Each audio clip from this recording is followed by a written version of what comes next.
Well, good morning, everyone. Welcome back to the channel. I'm Stuart, Victor Echo 9, Charlie Foxtrot. And we're out here very early this morning, seeing something really special. What is it? Find out right after this. All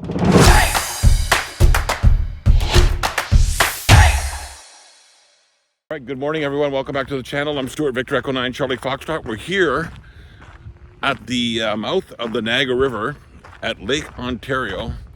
Going to check out an old fortress, Fort Mississauga. We're going to activate this POTA location this morning here in Niagara-on-the-Lake.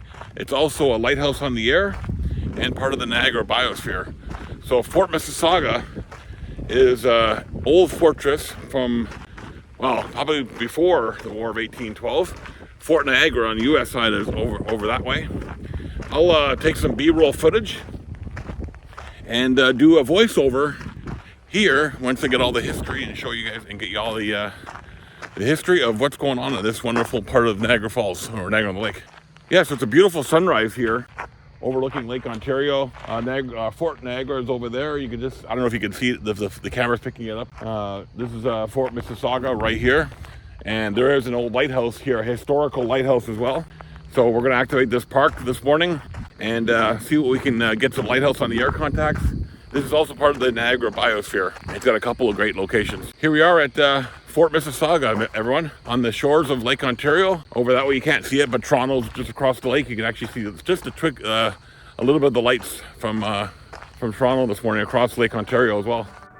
Fort Mississauga was built during the War of 1812 to replace historic Fort George just down the river from where Fort Mississauga is. It's built on a foundation of brick and stones that was salvaged from the rubble left after the retreating United States forces burned the nearby town of Newark at the time, also known as Niagara-on-the-Lake today.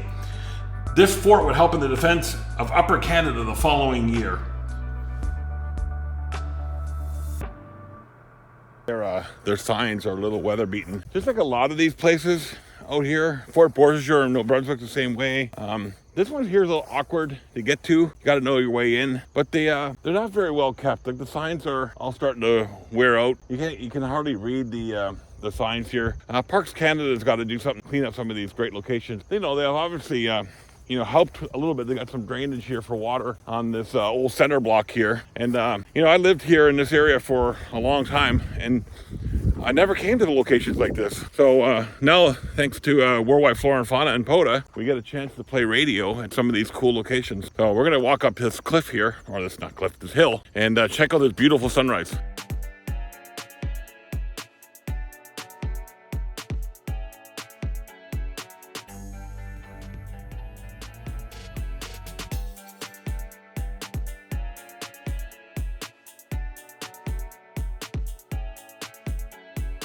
So that's Toronto off the distance here. Let me see if I can zoom in a little bit to see.